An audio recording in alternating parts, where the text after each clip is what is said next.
A6700 to niewielkich rozmiarów aparat hybrydowy z świetną ergonomią, który przypomina mi łudząco A7 IV, nawet pod kątem, że jest to gorący sprzęt.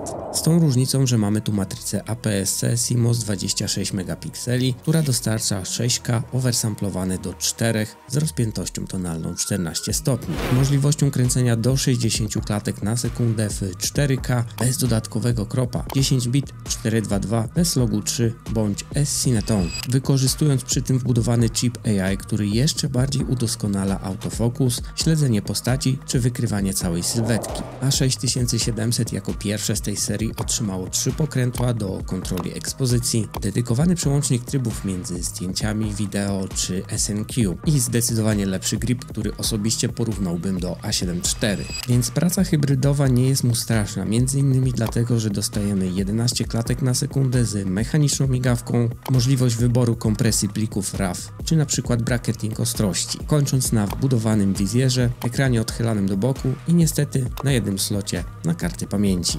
A6700 zostało mi wypożyczone na testy od Sony Polska, za co serdecznie dziękuję.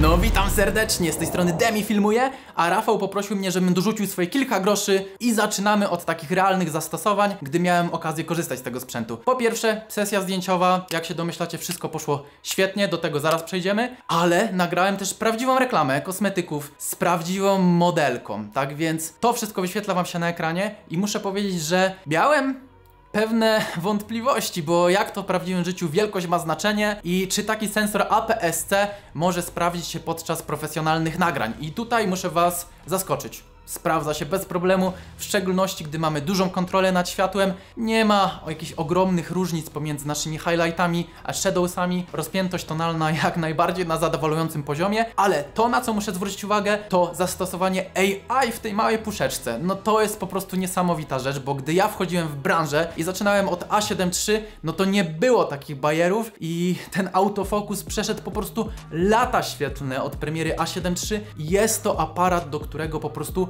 chętnie się wraca. A jeżeli chodzi o samo wracanie, to aparat świetnie leży w dłoni, zdecydowanie lepiej, przynajmniej w moim przypadku, od ZV-E1, które jest dosyć męczące i po dłuższym czasie użytkowania, no to po prostu boli mnie nadgarstek, bolą mnie palce, tutaj nie ma mowy o czymś takim, tak więc klatka dla ergonomii tak naprawdę nie jest tutaj potrzebna.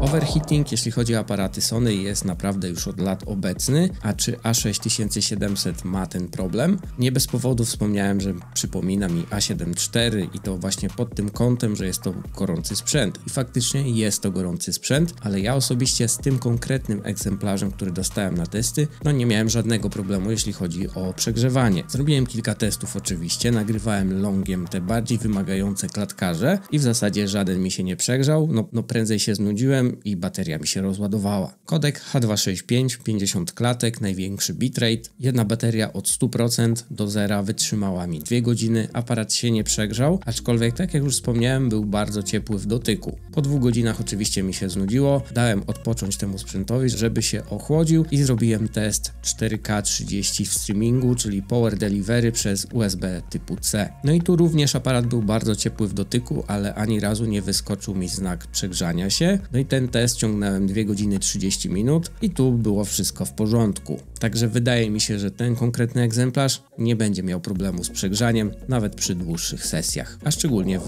25 klatkach. Następnie stabilizacja i tu było dużo pytań związanych z tym, czy chip AI poprawia stabilizację, tą elektroniczną w tym aparacie, czyli A6700, ponieważ stabilizację znamy już z FX30 i z mojego doświadczenia i z moich testów wynika, że ta stabilizacja działa bardzo podobnie jak w FX30. Nie ma tutaj jakiejś znaczącej poprawy, jeśli chodzi o użytkowanie.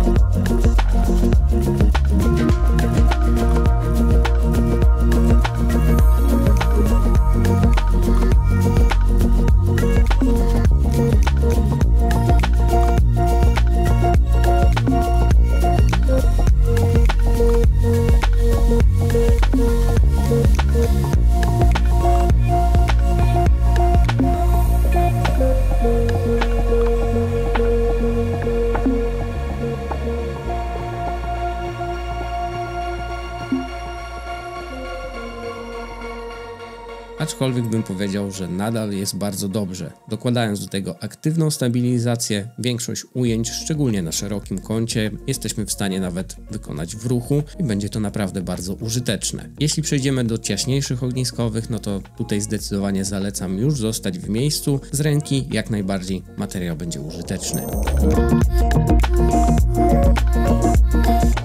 Część osób zarzucała też temu Body, że nie robi wystarczająco szybko zdjęć. Ja to przetestowałem podczas sesji zdjęciowej z bańkami i wszystkie szoty, kiedy nam zależało, tak naprawdę były ostre i to był naprawdę bezbłędny autofokus.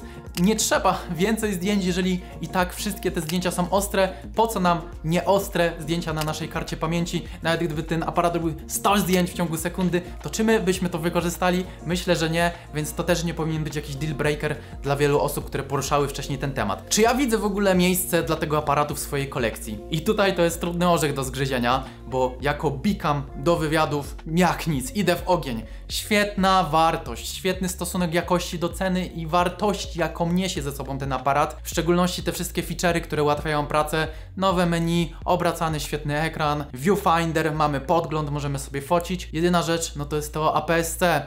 Jednak fizyki nie oszukamy i gdy realizowałem sobie taką sesję zdjęciową z dziewczyną we własnym zakresie na dachu nad morzem, była już totalna noc i faktycznie szumy na zdjęciach były widoczne. Natomiast gdy dorzuci się flasha, no to wiadomo, jak to z flashem można sobie doświetlić to wszystko. Natomiast czy ja widzę faktycznie miejsce dla tego aparatu u siebie w kolekcji? Posiadając ZV-E1 jako główny aparat i gdybym dorzucił sobie na przykład to A6700 jako mój bikam, zdjęcia w ciągu dnia spoko, ale zdjęcia wieczorem, no właśnie, tutaj musicie już sami się zastanowić, czy jest to aparat dla Was. Jeżeli będziecie tylko i wyłącznie używać go do wywiadów w dobrych warunkach oświetleniowych, czy nawet chcecie kupić swój pierwszy aparat, w szczególności do tworzenia w internecie kontentu, to jest to wybór po prostu ponad wszystko którym tworzony był content kilka lat temu. Super technologia, super ułatwienia, bezbłędny autofokus, no i przede wszystkim super wartość w rozsądnych pieniądzach. Ja jestem na tak. Zapraszam Was też serdecznie na mój kanał Demi Filmuje, na Instagramka. Tyle z mojej strony. Dzięki Rafał za możliwość uczestniczenia w tym filmie. Na razie!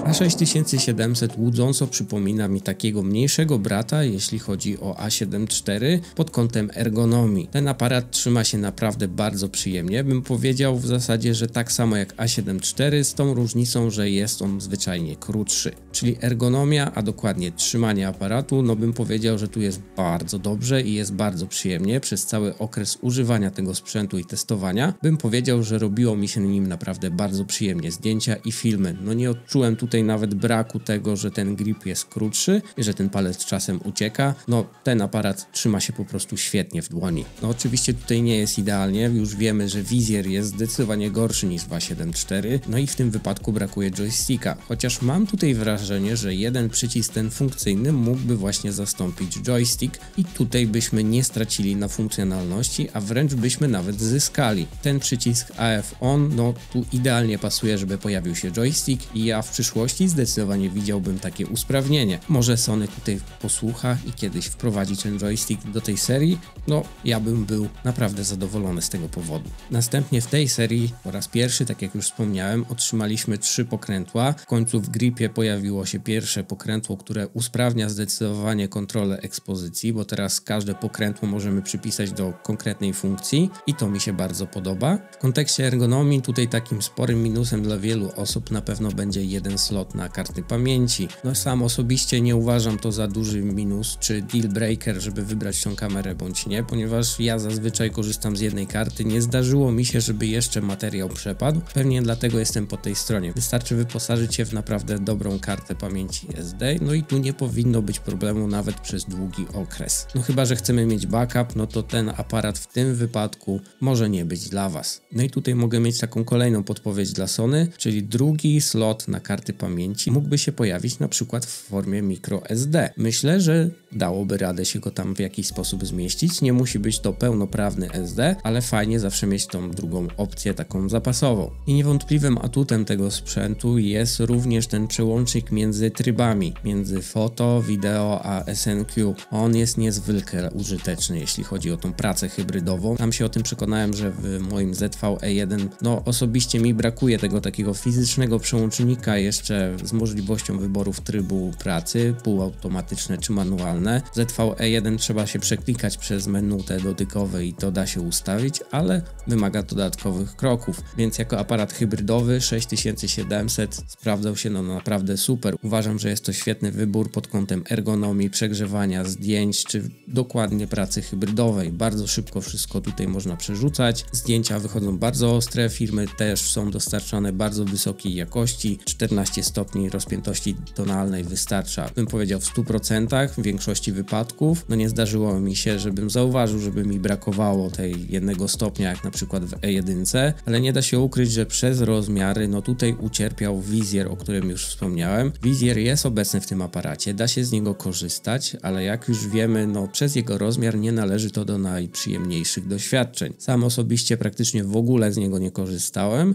Umiejscowienie też mi troszkę przeszkadza, więc rozumiem, że może to nie odpowiadać, jeśli chodzi o to body. Ale ergonomicznie uważam, że tu poprzeczka została zawieszona przez Sony bardzo wysoko. Mamy tu praktycznie wszystko tego, co potrzebujemy. Moje pierwsze wrażenia, jeśli chodzi o 6700, potwierdziły się w 100%. Za pierwszym razem byłem zauroczony tym sprzętem, ale mogłem się skupić tylko i wyłącznie przez te kilka dni na robieniu zdjęć. W tym wypadku używałem ten aparat bardzo hybrydowo, tak jak został on stworzony i muszę przyznać, że będzie mi go brakować w zestawie. Jako Big Cam uważam, że jest to świetna pozycja. W tej cenie ciężko znaleźć, co będzie dorównywać na przykład E1 pod względem funkcjonalności, kodeków czy w ogóle skintonów. Tutaj jest bardzo dobrze, świetnie mi się na nim pracowało. Nie jest to idealny sprzęt, bo nie ma takiego w tym momencie. Posiada kilka swoich bolączek, na przykład jeden slot na karty pamięci. Rolling shutter jest obecny w tym sprzęcie i da się go zauważyć, więc tu trzeba mieć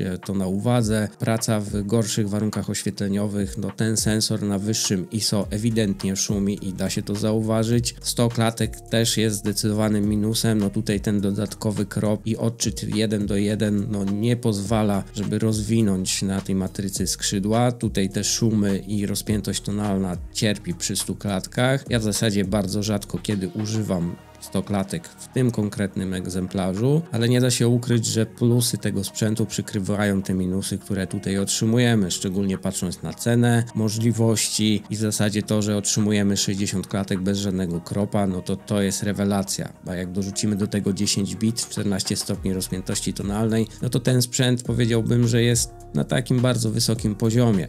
Ej, dobra stary, teraz tak poważnie, nie? Kiedy idziemy na tego kebaba? Podwójnie ostry będzie. Pozdro, jeszcze raz dzięki.